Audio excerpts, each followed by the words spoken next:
मी आशीर्वाद देत आहे. सर्वजण म्हणूया मी आशीर्वाद देत आहे. चला आजच्या विषयाला आपण सुरुवात करूया. आजचा विषय आहे चिंता करू नका तर काय करा, आनंदी राहा. एक वचन आपण वाचूया. मत्ती सुवर्तमान याचा 6 अध्याय आणि त्याचं 25 वचन.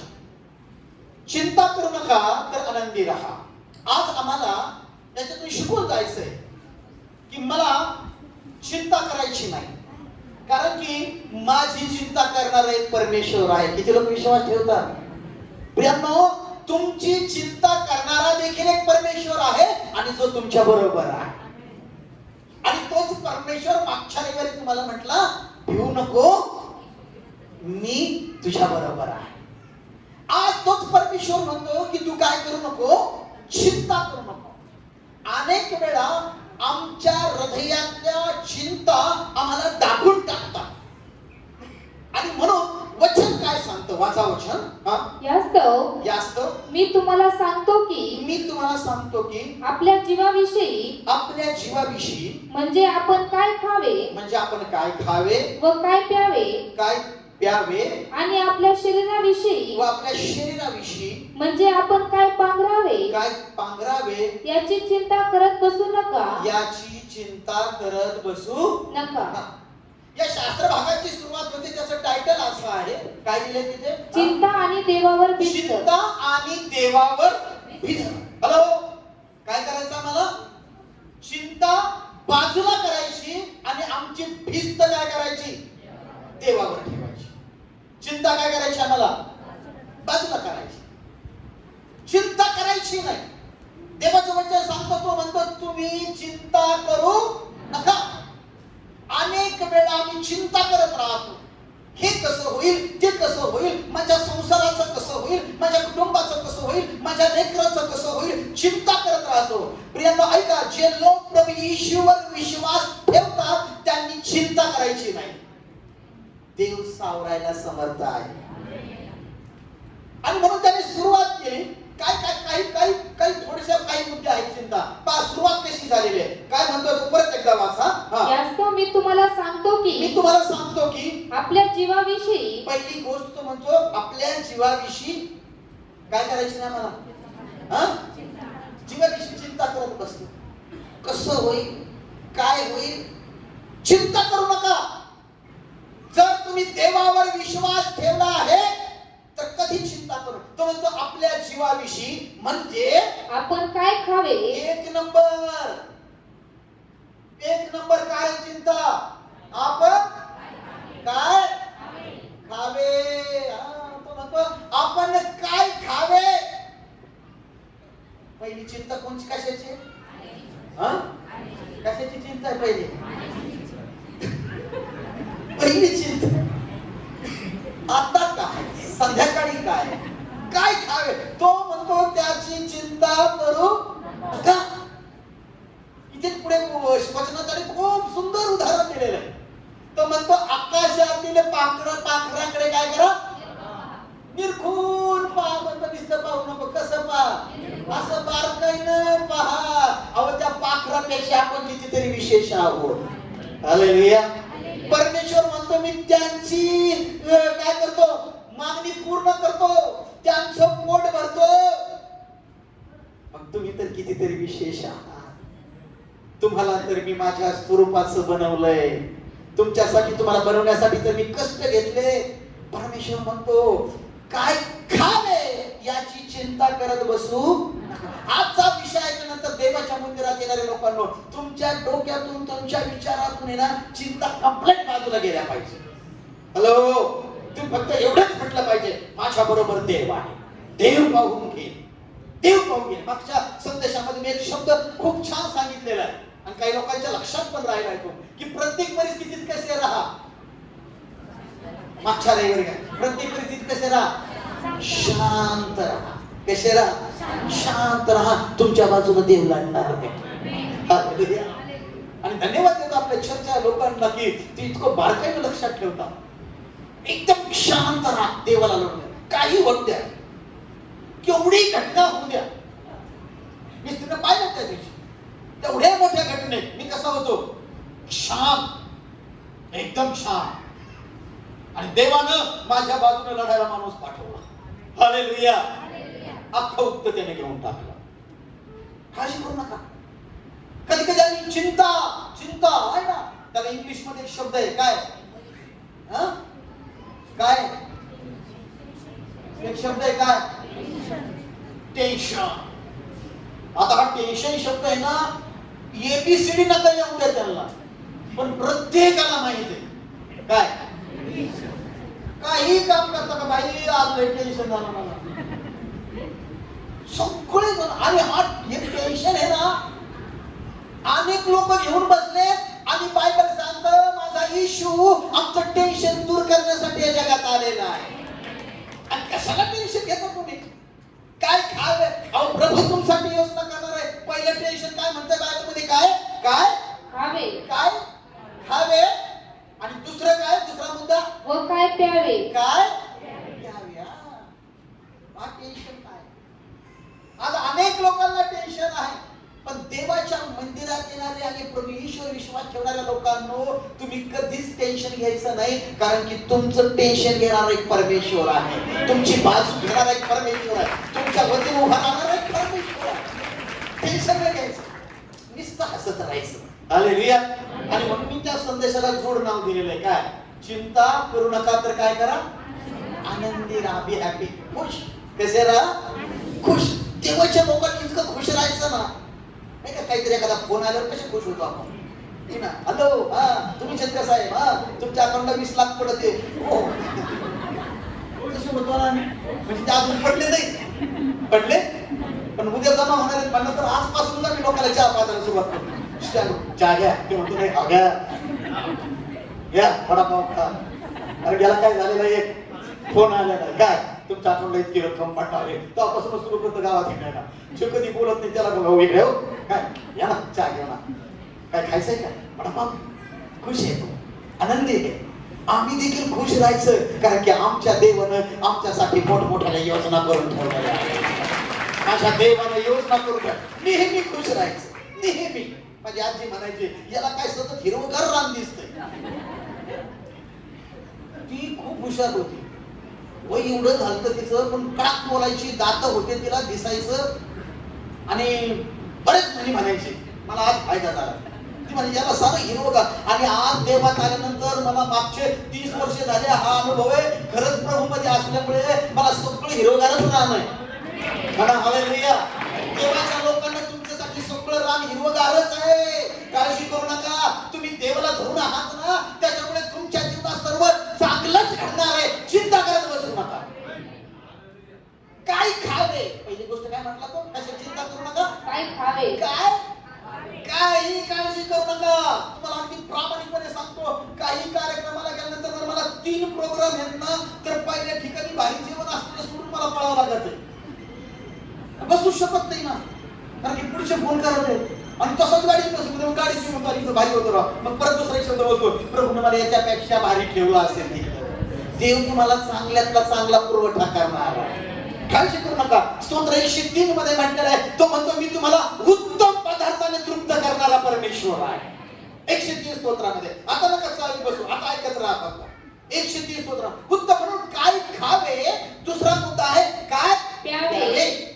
कशाची चिंता करू नका. काय चिंता करू नका तुम्ही. देव तुमचा पुरवठा करणारा परमेश्वर आहे. हालेलुया. पुरवठा करणारा, पाहून देणारा. चर्च काय नाव आहे आपलं? म्हणजे काय? पुरवठा करणारा. आणि काय बनायला माहित नाही की या विहिरी म्हणजे काय. ते मस्करी करते. एक दिवस मी गाडीत बसले, ते मग टिल्ल्या चालल्यात खाली वर. त्याला आता आपल्या गाडीच्या काळाचा काळ आहे, त्याला माहितच नाही आज कोण आहे का. असा देवाचा फटका पडेल दादा तुझ्यावर. अरे देवाचा शब्द आहे, बायबल म्हणतात. माझा देव पुरवठा करणारा परमेश्वर आहे. म्हणा आमेन. तुमचा देव पुरवठा करणारा परमेश्वर. चिंता काय खावे, काय प्यावे याविषयी चिंता करत बसू नका. पुढे वाचा, पुढे काय लिहिलंय. आणि आपल्या शरीराविषयी. आता ऐका बरं का, पुढचा मुद्दा आहे. आता काजू चिंता करायची नाही? हा, कशाविषयी? शरीराविषयी चिंता करायची. आम्हाला जन्माला देवानं घातलंय, हालेलुया. आणि आमचा जोपर्यंत या पृथ्वीवर देवाने ठरवलेला वेळ आहे तोपर्यंत आमचं कोणीच काही नाही करू शकत, हालेलुया. आणि या शरीराविषयी याच्याविषयी चिंता करत बसून बस प्रभू सांभाळायला समर्थ आहे, हालेलुया. याच्याविषयी चिंता करू नका. याच्यातले पार्ट खराब झाल्यानंतर चांगले करायला माझा देव समर्थ आहे, हालेलुया. तुमच्या शरीराविषयी अनेक लोक तिथे चिंता करत होते. मी पहिल्यांदा दिसायला ना असा होतो, आता काय झालंय, काय आईस ना बस, आईस बस, तू लय भारी पहिला चिकना होतास, टेन्शन घेऊ नकोस, आता जसा आहे तसा देवामध्ये राहा. आणि एक दिवस काळजी करू नको, याची सारी मातीच होणार. उगा इकून लाव तिकून लाव, काळजी नको करू. अजून काही वर्षानंतर ज्या वेळेस दोन्ही पण डीपीवर त्याच्या फोटो सारखे जाते ना,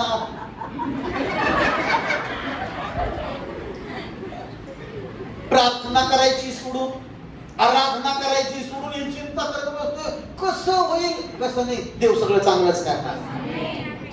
ऐका माझा एक शब्द, जे लोक प्रार्थना करतात, जे लोक आराधना करतात, जे लोक देवाची स्तुती करतात, त्या लोकांनी कधी चिंता करायची नाही. आमेन. त्यांनी काय करायचे नाही, आणि ते देवाला आवडणार नाही. ते देवाला आवडणार, देवाला आवडणार. ते हे प्रार्थना करते आणि काय तर प्रार्थनेला बसल्यावर पण चिंता करत बसतात. प्रार्थनेला बस, मग त्याला पुढे माहिती वचन काय झालंय. आणि बायबल तर सांगतो जो वचनाकडे लक्ष पुरवतो त्याचं काय होतं, याचं लक्ष पुढे वचनाकडे. याच्या डोक्यात याचेच भोंगे, हालेलुया, हे भोंगे ते. प्रार्थना करणारे लोक, देवाची स्तुती करणारे लोक, देवाची आराधना करणारे जे लोक आहेत ते बारकाई नाही का, त्या लोकांनी कधीच काय करायचं नाही, चिंता. एकीकडे देवावर विश्वासही ठेवतो, देवावर काय करतो, विश्वासही ठेवतो, आणि दुसऱ्या बाजूने चिंता करत बसतो. काय करत बसतो, की दोघं एकत्र कसे राहतील, हे दोघं एकत्र राहतील का, कोण दोघं, का राहतील एका घरात दोघं, नाही राहणार. हॅलो, किती लोकांना समजतंय, हा चिंताच पडून गेला पाहिजे. आज वाटानं जातानाच म्हणली पाहिजे माझी, आणि सारी फेकली मी चिंता, देव माझ्या बरोबर आहे, देव माझी बाजू घे. हे दोघं एकत्र ठेवायचा आम्ही प्रयत्न करतो. कोण दोघं, विश्वास आणि विश्वास आहे म्हणतो, आणि परत चिंता करत. अरे जर विश्वास आहे तर तो देव काही करायला समर्थ आहे, हालेलुया. शद्रक मेशक अबेदनगो काही चिंता केली का, राजा म्हणला या इकडे आलो, टाकायचंय भट्टीत, टाक बाबा, काही चिंता नाही, कारण की आमचा देव आमच्या बरोबर आहे. जर तुम्ही विश्वास करता तर चिंता करू नका. आणि मग तिसऱ्या मुद्द्यामध्ये आम्ही आहोत. तिसरा मुद्दा आहे, पहिला झाला काय खावे, काय प्यावे, आणि तिसरा काय, आपल्या शरीराविषयी. ऐका, शरीराविषयी कधी चिंता करू नका. आमेन, हालेलुया. काही भीती वाटते, मी मरतो का काय, चिंतेत आहेत लोक. अहो तो मरायचं तर मरण, म्हणजे आजच चिंता घेऊन बसलो, मी किती दिवस जगत, मरतो का काय मी. ऐका, ज्या दिवशी जाणार आहेत ना तुम्ही, त्या दिवशी तुम्हाला कोणीच थांबवणार नाही. जो टाइम ठरलेला आहे, प्रभूनं जो ठरवलेला आहे, जीवन मरण कोणाच्या हातात आहे, देवाच्या हातात आहे. आणि जो देवाने टाइम बायबलमध्ये लिहिलंय, आमच्या महिन्याची, आठवडे, वर्षाची संख्या कोणाच्या हातात आहे.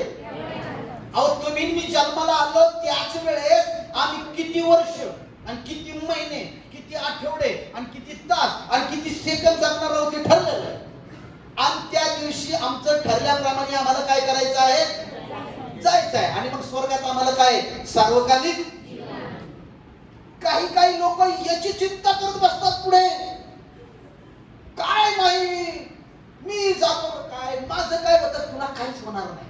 देवावर विश्वास ठेवलाय ना, देव तुला उदंड आयुष्य देणार. हालेलुया. देव देणार. अहो तुम्ही देवाच्या मंदिरात येऊन आराधना करताय, तो देव पाहते ना तुमच्याकडे, माझ्याकडे. तो देव उदंड आयुष्य देणार आम्हाला. काळजी करू नका. अनेक लोक त्या चिंतेमध्ये आहे, त्या चिंतेमध्ये आहे, कसं माझं कसं होईल, है ना. आणि म्हणून आजचं वचन सांगतं, चिंता करू नका. कशाविषयी चिंता करू नका? शरीराविषयी चिंता करू, शरीराविषयी चिंता करू नका. हा, जे आहे जसं आहे, प्रभू तुला धन्यवाद. हालेलुया. 70 वय झाल्यानंतर जर म्हणलं ना, मला पुन्हा झालं की कधी प्रभू म्हणशील का बस, हा आता तुझा येण्याचा टाइम आलाय. ओके. जे प्रभूने ठेवलंय, शरीराविषयी चिंता करू नका. पुढे अजून 2 शब्द आहेत. शरीराविषयी म्हणजे आपण काय पांघरावे. अरे बापरे, काय काय काय टेन्शन आहे याला गाडीला. कशाचं टेन्शन आहे? हा, काय आपण काय पांघरावे. काय करावं? पांघरावं म्हणजे दुसरा शब्द सांगा. हा, काय कपडे. काय कपडे पाहिजे? बापरे, कशाची चिंता आहे? कपड्याची चिंता, अंगावर घ्यायची चिंता, हिवाळा लागला तर लगेच चिंता आहे. काय घ्यावं तेवढ्यात अंगावर, काय काय चिंता आहे. आणि प्रियांनो, देवाच्या लोकांनी या सर्व चिंतेतून काय झालं पाहिजे? बाहेर आलं पाहिजे. चिंता करू नका. तुमचा आणि माझा परमेश्वर सामर्थ्याने भरलेला देव आहे. आणि म्हणून बायबलमध्ये लिहिलंय पेत्र 5:7 मध्ये, त्याचवर तुम्ही आपली सर्व चिंता टाका. 1 पेत्र 5:7 मध्ये काय म्हटलं? त्याचवर म्हणजे कोणावर? देवावर सोपून द्या ना. देवावर सोपून द्या. प्रभू, ही गोष्ट मी तुझ्यावर सोपून देत आहे. देव ती सोडवायला समर्थ आहे. आपणच घेऊन पळू नका. देवावर सोपून द्या. देवाच्या हातात देऊन टाका. देवाच्या हातामध्ये देऊन टाका. ज्यावेळेस आम्ही देवाच्या हातावर सोपून देऊ, देव चमत्कार करायला समर्थ आहे. आणि म्हणून तो म्हणतो, काय पांघरावे. पुढे वाचा, काय पांघरावे. याची चिंता करत बसू नका. याची चिंता करत बसू नका. आमेन. हालेलुया. देवाच्या लोकांना चिंता करत बसू नका.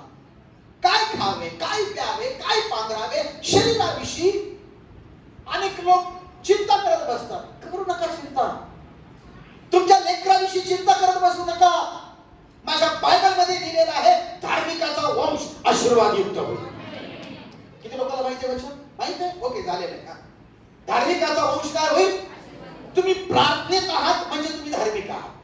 तुम्ही देवाचे लोक आहात. आणि माझ्या बायबलमध्ये लिहिलंय, जर तुम्ही प्रार्थनेला आहात, तुमच्या मुखात देवाचं नाव आहे, तर तुमच्या लेकराचं चांगलंच होणार आहे. माझा दावा आहे, मंदिरात येणारे प्रत्येक आई बाप आहे का बारकाने, तुमच्या लेकरांचं कल्याणच होणार. चिंता करत बसू नका. माझ्या मुलाचं कसं होईल, माझ्या मुलीचं कसं होईल, हे कसं होईल. बायबल सांगतं, मोशेच्या जन्मात त्याचा जन्म झाला. हे ना, बायबलमध्ये लिहिलंय की लिवी मध्ये त्यांनी लग्न केलं आणि काय झालं की ते बाळ, तिला मुलगा झाला त्या स्त्रीला, आणि तो मुलगा 3 महिन्याचा झाला आणि ते सुंदर होतं. आणि मग आता तिला टेन्शन आलं, कारण की त्यावेळेच्या राजाला हुकूम दिला, मुलगा असेल तर काय करायचंय? मारून टाकायचा. मुलगी असेल तर काय करायची? जीवन ठेवायची. 2 सुईणी होत्या, त्या ज्या बाळंतपण करणाऱ्या होत्या, परंतु त्यांच्यावर देवाची कृपा होती, त्यांनी असं काही केलं नाही. परंतु मोशे ज्यावेळेस मोठा झाला, 3 महिन्याचा झाला, आणि मग तिला ती भीती वाटली, आता माझ्या लेकराचं झालं. बायबलमध्ये म्हणतात तिने त्या लवण्याच्या पेटाळ्यामध्ये काय केलं? त्याला राळ आणि डांबर लावलं आणि त्याच्यात बसून काय केलं? नदीमध्ये सोडून दिलं. सोडून द्या. काळजी करू नका. तुमच्या लेकरांचं जीवन देवाच्या हातामध्ये सोपवून द्या. हालेलुया. देवाच्या हातामध्ये काय करा? सोपवून द्या. हा, सोपवून द्या. देव त्यांचं चांगलं करणार आहे. देव त्यांचं काय करणार आहे? सोडून दिलं पाण्यामध्ये. आणि तो पेटाळावर हात गेला, आणि इकडे नदीवरती कोण आलेली आहे? राजकन्या. तिने ते पाहिलं, आणा इकडे, काय घेतलं, छानसं बाळ आहे. आमच्या गावाकडे आमच्या बहिणी काही महिला मंडळ भजन पण म्हणतात, बाई गव्हाळ्याच्या पेटाऱ्यामध्ये बाळ खेळतय कोणाचं. आणि त्या पेटाऱ्यातून ते बाळ काढलं त्या राजकन्यानं, आपल्या पालात नेलं, सांगितलं याला दूध पाजायसाठी कुणीतरी आणा. पुन्हा ते तिलाच आणलं गेलं. त्याचं नाव. तो तिला पाण्यात त्या पेटवेसापर्यंत मोशे ठेवलं. आणि बायबल सांगतं की मोशे पुढे कर्तबगार गेला. तुमचे लेकर देवाच्या हातामध्ये सोपून द्या, देव त्यांचं कल्याण करणार. हे जे लेकर देवाच्या मंदिरात काम करत आहेत, पळत येत, गाणे म्हणत आहेत ना, या एका विषयी सांगतो मी, या प्रत्येकाचं देव बाप कल्याण करणार. सोपून द्या, करू द्या त्यांना. आणि आई बाप बारकाईने अजून काय का हा संदेश ऐकताना लेकराला उभे टॉर्चर करू नका. काय बाप टॉर्चर करते, हेच नाही केलं, तेच नाही केलं, हे शिकलं नाही, ह्याच्यातच एवढे मार्क पडले, त्याच्यातच तेवढे मार्क. त्यांच्या वरती कुठलंही प्रेशर आणू नका. देवाच्या हातावर काय आई बाप आहे, एवढेच मार्क पाहिजे, काय करायला बटून बाबू ठेवलं का, इतकेच मार्क पाहिजे, हेच झालं पाहिजे. त्यांच्यातले कलागुण ओळखा आणि त्यांना त्यांचा विकास करू द्या. मी कधी कोणी पडताला विचारा, मी कधी टॉर्चर करतोय का, हेच अजिबात नाही, काहीच नाही. मोठ्याची 12,000 तू म्हटलं हे करायचं कर, कुठं करतोय लहान याला तर 10वीच्या पेपरला जाताना म्हटलं चाललं पेपर, तुम्ही पप्पा चालला म्हटलं जातो, नाही तर नको जाऊ. मोठ्याच्या पेपरला काय पेपर नाही जातो म्हणे. आला 12वीच्या वेळेस पेपर निघला, मला म्हणे प्रार्थना करा, पेपरला चालवलं जातोय काय, बरं जाय म्हणलं. आणि काय टेन्शन आलं तर जाऊ नको, प्रभू सेवा करा. तुमच्या लेकराला टेन्शन देऊ नका. काय टेन्शन देतात पोराला, हेच झालं पाहिजे, तेच झालं पाहिजे, मला एवढेच आणून दिलं पाहिजे, मला तेच केलं पाहिजे. त्यांना आनंदानं जीवन जगू द्या. हालेलुया. तुम्ही टेन्शन घेऊ नका, त्यांनाही टेन्शन देऊ नका. मी कधी टेन्शन देतो, फक्त एकच होतो तुम्ही आपण शिस्तीत राहायचं, प्रामाणिक राहायचं, वाईटापासून दूर राहायचं, चांगलं करत राहायचं, कोणाला शब्दाने दुखायचं, वाद कोणासंग करायचं. एकच शिक्षण दिलं मी त्यांना. तुम्ही गावात इतरत्र गेला, कोणी काय बोललं, कधी शब्द बोलायचं, मला येऊन सांगायचं, कधीच बोलायचं. कोणा माणसाने अशी कंप्लेंट नाही केली पाहिजे की तुमचं लेकरू आम्हाला एक चुकीचा शब्द बोललं, अडवान्स शब्द बोललं, नाही बोलायचं. दादा म्हणायचं घरी, मी जाऊन भेट घेतली. हालेलुया. आमच्या लेकराला आम्ही चांगलं शिस्तीचं शिक्षण लावायचं, परंतु त्यांच्यावर भार नाही टाकायचा, त्यांना टेन्शन नाही द्यायचं. बरेच ऐकून ऐका, त्या लेकराला टेन्शन द्यायचं. काही त्या लेकराचं लग्न झालं त्याच्यावर मी उपसतच बसवते, आता दिलं तो करू काय तो, आणि घरात काय थोडा खर्च आहे का, काय एक पोरगी आला नाही जितके 3 पती वाढले का एक दिवसाला, तो लग्न करून घरात किती मग आता खर्च म्हणूच नका तसं. एक पोरं तुला काय लागत अर्धी भाकर, पण ते त्याला असं पिटू घेते, काय त्याचं लग्न झालं का तू उचलतो होय बाजूला, काय बरं बाजूला होय. तुमच्या सांभाळायची कुवत नाही का, मी तर दोघाला नको, काहीच करू नका, जवळ मी आहे तर जिंदाबाद. हालेलुया.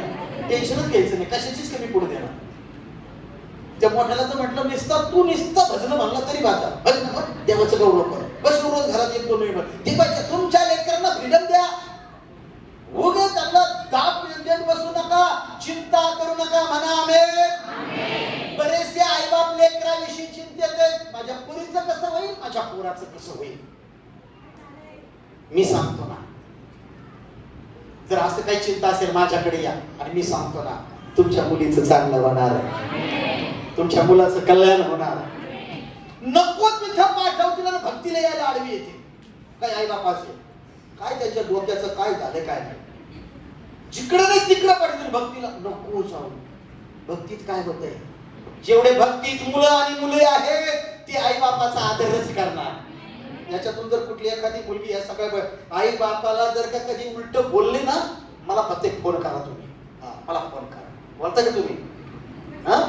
कुठली पण एखादा मुला चुकीचा शब्द मला फोन करा. मला माहिती आहे माझ्या शिक्षणातलं एक लेकरू तसं चुकीचं वागणार नाही, आणि झालं चुकलं तर मला फक्त मी इथल्यासाठी सांगतो बरं का. जे प्रार्थनात नाही त्यांचं नाही सांगत मी, ते कदाचित तुमचं नडही लागते त्याशी आपलं काही प्रमाण नाही. आता नाही घ्यायचं त्याचं काय हे ना. काही काय का म्हणतात ना, मास्टर या बरोबर. एक दिवस मला एक फोन आला, म्हटलं एक बाप म्हटलं पास्टर घरी या बरोबर, या पोराला समजून सांगा. मी हा म्हणलो, मी जायचं टाळलं. ते आऊट आहे, वर्ग कसं आहे आऊट आहे, क्रॅक आहे. ते जर त्याच्या बापाला 2-3 टाकतोय, मी गेलं उघडलं मग काय, मी हा म्हणलो जायचं टाळ, गोडीत टाळलं का, ते आऊट येते. त्यांनी कधी वचन नाही ऐकलेलं, ते कधी प्रार्थनेत गेलेलं नाही, आणि म्हणून ऐका, चिंता करू का. किती म्हणते बघितले आम्ही. पहिली गोष्ट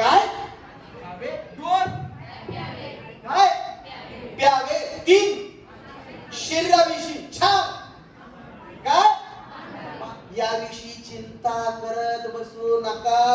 कारण बायबल सांगत, एक वचन वाचूया आपण. वचनामध्ये असं लिहिलेलं आहे, 6 अध्याय 34व्या वचनामध्ये असं म्हटलेलं आहे. वाचा तुझंच मत्ती 6:34. हा, यास्तव उद्याची चिंता करू नका. यास्तव उद्याची चिंता करू नका. करू नका. कारण उद्याची चिंता उद्याला. उद्याची चिंता उद्याला. म्हणा, उद्याची चिंता. उद्याची चिंता नाही, उद्याची चिंता उद्याला. कधी? रोज तेवढंच म्हणायचं, म्हणजे पाच किती भारी होते. रोज दिवस उगवला का काय म्हणायचं, म्हणजे आजचा दिवस कसा आहे. आता दुसरा दिवस उगवल्यानंतर परत काय म्हणायचं, आता उद्याला आणतोय का, ते संपतच नाही. नाही का, त्या दुकानात गेलं जाते का, आज रोग उद्या कधी गेलो तर आज उद्या. तसं आपण पण म्हणायचं उद्याची चिंता. आणि उद्या चिंता काय ती उद्याला. आज मला प्रभू मध्ये आनंद करायचा. जर आमचं जीवन आम्ही अख्खं जीवनच टेन्शन मध्ये घातलं, टेन्शन मध्ये काय ते पहा तुम्ही. एक आंटी, तिचा बोलण्याचा स्वर पहा. एका गावात एक आंटी बोलणार, सतत कष्टी स्वर. कष्टी स्वर कळतो तुम्हाला? स्वर कळतो का? स्वर, आवाज, साऊंड हे ना, साऊंड, खुश साऊंड एकदम बोलण्याचा तो वेगळा हे ना, रागीट साऊंड वेगळा, कष्टी साऊंड वेगळा. आणि ती सतत कष्टी साऊंड आहे. मी एक दिवस विचारलं, म्हणजे यांचा आवाजच असा आहे का? म्हणजे नाही, त्यांचा आवाज लय छान आहे. कोणी आलं का ते असंच बोलतात, काय करू लय असं केलं सतत कष्टी. काय बाबा, साऊंड नेहमी कसा ठेवायचा, आनंदी ठेवायचा. हालेलुया. सतत कंप्लेंट. काही लोक नुसती कंप्लेंट, कुरकुर, चिंता, काय करू काहीच नको करू. काही साऊंडच तसे झालेले. ऐका काय वाचलं वचन. वचन म्हणतं उद्याची चिंता उद्याला. कधी? अहो, देवाला धन्यवाद द्यायला पाहिजे आम्ही की प्रभूचा हात किती आमच्यावर आहे. म्हणा हालेलुया. कोरोनाच्या 2-3 लाटी आल्या, आपण हाय कसे धन्यवाद येशू. हालेलुया. आणि त्याच्यातच झटका बसला असता बुक. हालेलुया.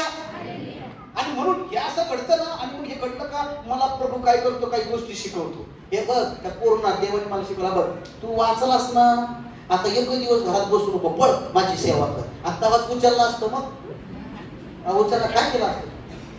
गेले ना, कितीतरी गेले ना. माझे जोडीदार गेले, माझ्या वर्गातले गेलेत, माझ्या बरोबर सेवा करणारे गेलेत. दुःख वाटलं त्या गोष्टीचं. आणि मग मी घरात निश्चय करतो की अरे, जर प्रभूने ठेवलंय, किती देवाला धन्यवाद. हालेलुया. की प्रभूने आम्हाला काय केलंय, देवानं आपल्याला ठेवलंय. आणि म्हणून त्या प्रभूचा धन्यवाद करा. म्हणा हालेलुया. भक्तीला या, देवाला वेळ द्या, देवापासून दूर होऊ नका आणि घरात चिंता करत बसू नका. एवढं म्हणा, मला प्रभूनं ठेवलंय. ते किती बेकार काळ होता. घरच्याच्या हातात देत नव्हते, फोनवर सांगत होते, हा तुमचे पप्पा झालं त्यांचं तिकडे, येऊ नका घरातून बाहेर. किती भयंकर. पण आमच्या प्रभूनं आम्हाला ठेवलंय ना, त्या प्रभूचे आम्ही आभार मानायला पाहिजे. त्या प्रभूचं मग काम करत राहिलं काही प्रभूनं ठेवलं. आणि त्या दिवशी गेला असतं मग प्रभूला म्हणायला पाहिजे, प्रभू तुला धन्यवाद. उगाच चिंता करत बसतात, उगाच चिंता करत बसतात. कधी कधी काही लोक त्या टीव्हीच्या बातम्या पाहून अनकोटीची चिंता करत बसतात. हे ना, आता चिंता पडली लोकांना. आता कोणतं सारखं, कोणचं येऊ दे, आमचा देव आमच्या गरजा पूर्ण करायला समर्थ आहे. कोणचं येऊ दे, काय घेणं देणं नाही आम्हाला. कोणाला यायचं ते येऊ दे. टीव्हीवरती दाखवतात आता हा आजार आलाय, तो आजार आलाय, अमुक आलाय, तमुक आलाय, इकडून हा आलाय, तिकडून ते कोणी येऊ दे, आमच्या बरोबर देव आहे. माझ्या देवानं सांगितलं की तू चिंता करू नको. म्हणा आमेन. उद्याची चिंता. आणि म्हणून जे लोक विश्वास करतात त्या लोकांनी कधीच चिंता करायची. कारण की एक दोघं एकत्र कधीच राहणार नाही. मी जर असं म्हणे, मी देवावर विश्वास नाही करतो आणि दुसऱ्या बाजूने काय करत बसतो, चिंता करतो, कसं होईल, शेजाचं कसं होईल, कोणाचं कसं घर होईल, पोरीचं कसं होईल, उद्या बाजरी कुठून येईल, कुठून आणायची, बाजाराचं काय, काळजी करू नको. माझा तर एक तडाखा आहे, मी नेहमी बोलतो, एलियाचा कावळा अजून जेवण काय, तो काय आहे, पुरवठा करणार. अहो देव त्या पाखराची जर काळजी घेतो तर देव तुमची माझी का नाही काळजी घेणार? म्हणा आमेन. आणि आम्ही याच्यासाठी, त्या पाठ्यासाठी, याच्यासाठी आम्ही कधी कधी देवाला बाजू काढतो. तो नाही ना बाई, रविवारचं ते व्रत होऊन जाईल. हॅलो, मुक्त घेतलंय का?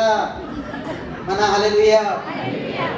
काळजी करू नका, देव तुमच्या पक्षाचा आहे. ज्यावेळेस आम्ही चिंता करतो त्यावेळेस आम्ही आमचा विश्वास कमजोर आहे हे दाखवून देतो.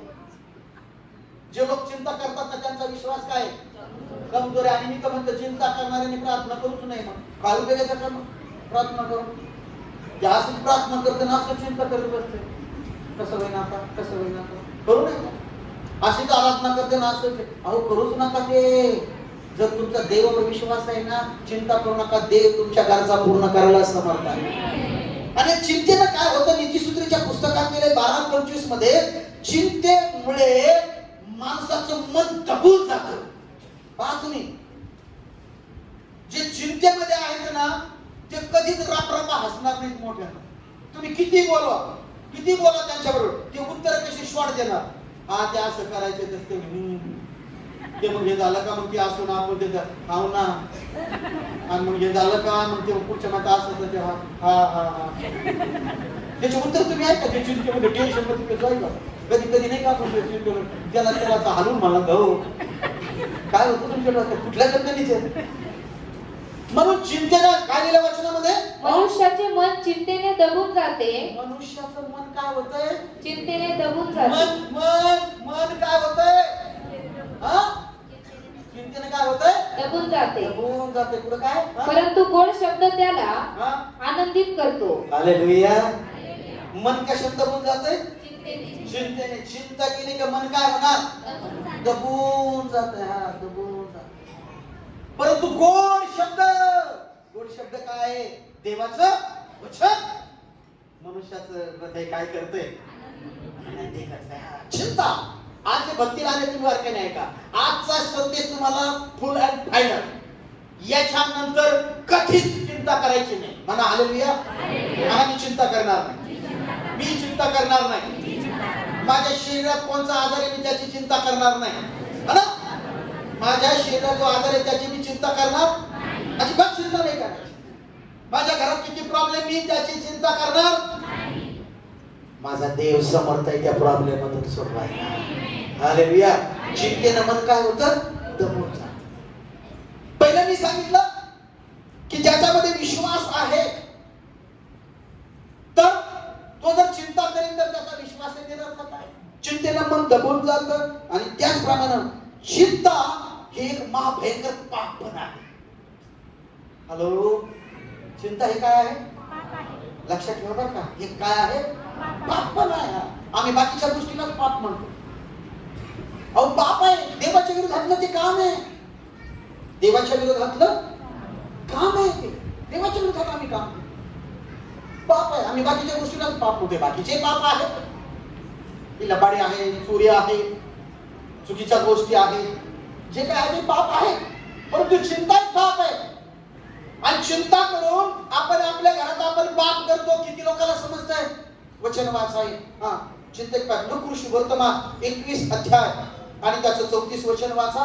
लूक वर्तमान 21 अध्याय आणि त्याचं 34 वचन वाचा. काय म्हटलंय ना, येशूने त्यांना म्हटले, या युगातले लोक लग्न करून घेतात. 34 का, तुम्ही सांभाळा नाहीतर कदाचित आदिशीपणा. ऐका बरं का, देवाचं वचन सांगतंय आम्हाला काय करायला सांगतंय. काय म्हणतंय, म्हणतंय तुम्ही सांभाळा. हॅलो म्हणा हालेलुया. मागचे पर्यंत बोला हालेलुया. वचन म्हणतंय तुम्ही काय करा, सांभाळा बरं का. काय करा? सांभाळा. हा पुढे वा. तुम्ही सांभाळा, नाहीतर नाहीतर कदाचित हा आदेशीपणा, अधाशीपणा, दारूबाजी काय काय काय अधाशीपणा, दारूबाजी दोन, व संसाराच्या चिंता संसाराच्या चिंता यांनी तुमचे अंतःकरणे आणि भारावून जाईल. तुमचे अंतःकरण काय होईल? भारावून जाईल. भारावून जाऊ नये. तो म्हणतो या गोष्टीला सांभाळा. या गोष्टीला काय करा? सांभाळा. कोणत्या कोणत्या गोष्टीला? हा परत पहिल्यापासून एकदा सांभाळा. पाप आहे, चुकीचं आहे चिंता करणं. तो म्हणतो तुम्ही सांभाळा.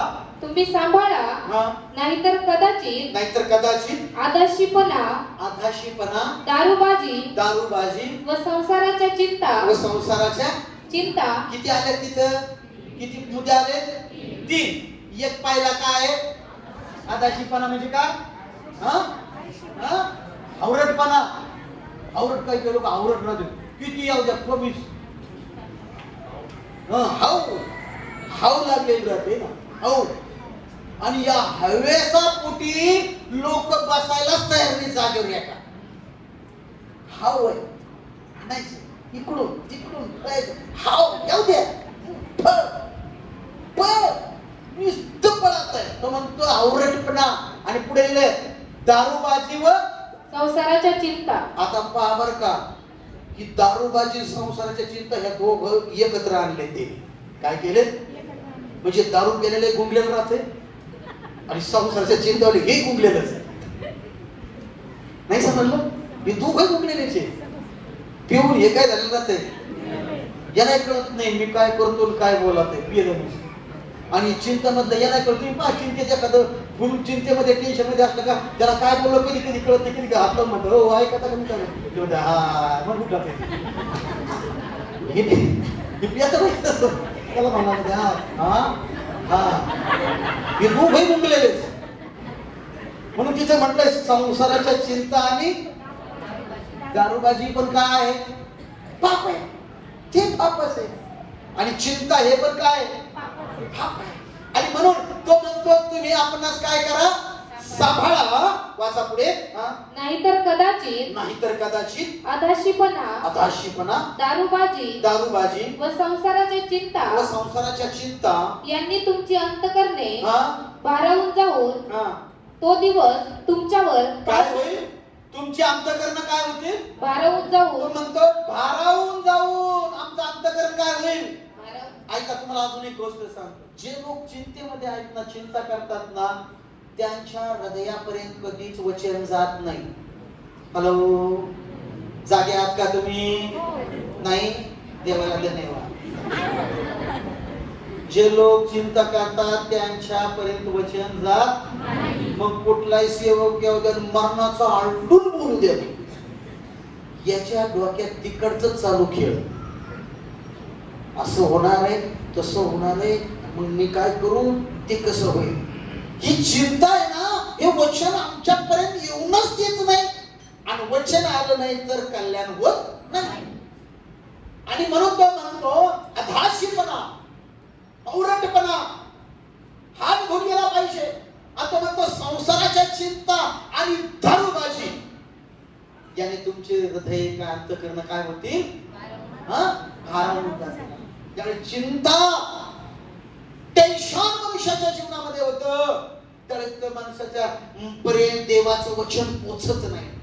आणि देवाचं वचन माणसाच्या जीवनात आनंद घेऊन येतं. हे वचनच सुखद आहे. हा आनंद आहे. हे वचन आमच्या जीवनात आल्यानंतर आमच्या जीवनात वेगवेगळ्या गोष्टी होतात. आणि म्हणून मी लोकांना आग्रह करतो हे वचन ऐकायला या. वचन काय करायला या? ऐकायला या. वचन ऐका. वचन आमच्या हृदयापर्यंत आलं पाहिजे. आज तुम्ही इथून जात असताना मोकळे होऊन जाणार आहे. आज जातानाच म्हणणार आहे काय चिंता करायची, माझ्या बरोबर देव आहे. जितके जितके टेन्शन मध्ये आहेत ना, कुठल्या चिंता द्या. नोकरीचं टेन्शन, शेतीचं टेन्शन, आर्थिक गोष्टीचं टेन्शन, काळजी करू नका. जाताना आज आनंदी होऊन जा आणि म्हणा माझी चिंता करणारा एक परमेश्वर आहे. बायबल मध्ये म्हटलं ना काय, ज्याने पुत्र दिला. पुढची लाईन सांगते का कोणाला? तो सर्व काही कसं नाही देणार. ज्या पित्याने आमच्यासाठी काय केला? पुत्र दिला तो आम्हाला बाकीचं काही देणार नाही का? हो, तो आम्हाला सर्व काही पुरवठा करणार आहे. आणि शेवटचं वचन आहे का? प्रभूला तुमची चिंता आहे. स्तोत्र 40:17 मध्ये म्हटलेलं आहे की प्रभूला आमची काय आहे? देव तुमची चिंता करतो, तुम्ही करू नका. तुम्ही चिंता करू नका. तर तुम्ही काय करा? प्रति दिवशी काय करा? आनंदी राहा. हॅलो, प्रति दिवशी काय करा? आनंदी राहा. प्रति दिवशी आनंदी राहा. देवामध्ये आनंद करा. ऐका, बंद करताना एक गोष्ट महत्वाची सांगतो. तुमच्या शरीराविषयी चिंता करू नका. तुमच्या शरीरातल्या आजाराविषयी चिंता करू नका. त्याने काय होईल? त्या आजारातून आम्हाला बरं करायला आमचा देव समर्थ आहे.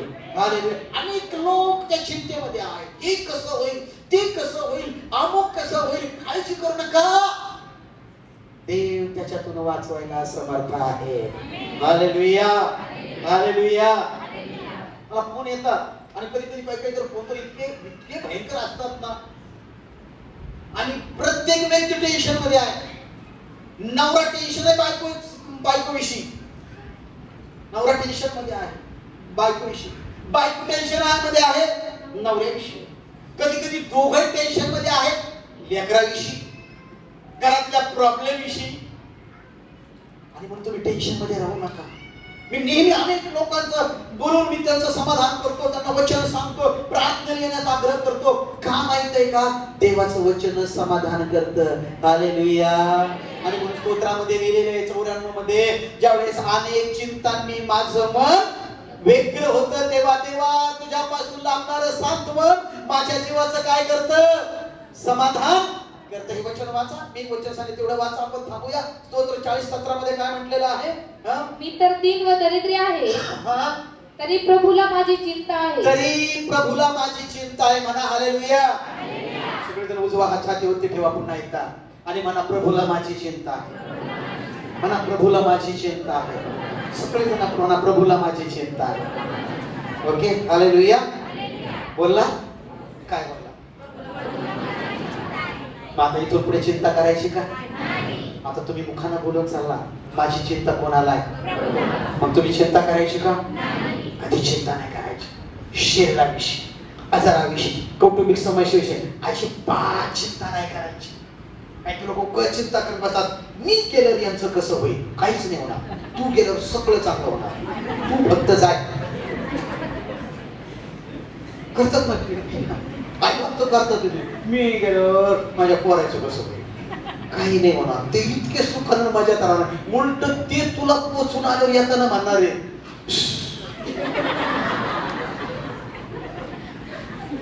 तुम्हाला समजलं काय? सुटलो एकदाच केलं रोज होत ते कर. हालेलुया. काळजी करू नका, चिंता करू नका. तुमची चिंता देवाला आहे. तुमच्या लेकराविषयी चिंता करू नका. तुमच्या नंतरही तुमचे लेकर चांगल्यातलं चांगलं जीवन जगणार आहे. देव त्यांना काही कमी पडू देणार नाही. देव त्यांच्या हाताला बरकत देईल. तुम्ही चिंता करत बसू नका. चिंता करत बसू नका. ज्यावेळेस असा काही प्रसंग तुमच्या जीवनात येईल, चिंता करण्याचा, टेन्शन तुमच्या जीवनात येण्याचा, त्यावेळेस एकच शब्द बोला, प्रभूला माझी चिंता आहे. माझ्या सर्व बाजू सावरणारा परमेश्वर आहे आणि प्रभू मला याही गोष्टी सावरून धरणार आहे. काळजी करू नका. बिनधास्त आणि आनंदाचं जीवन जगा. तुमच्या बरोबर येशू आहे. एक आनंदी जीवन जगा. तुमच्या बरोबर म्हणा, माझ्या बरोबर येशू आहे. आनंदाचं जीवन जगा. येशू तुमच्या बरोबर आहे. सर्वजण आपल्या जागेवर उभा राहूया. आपण सर्वजण आपल्या जागेवर उभा राहूया.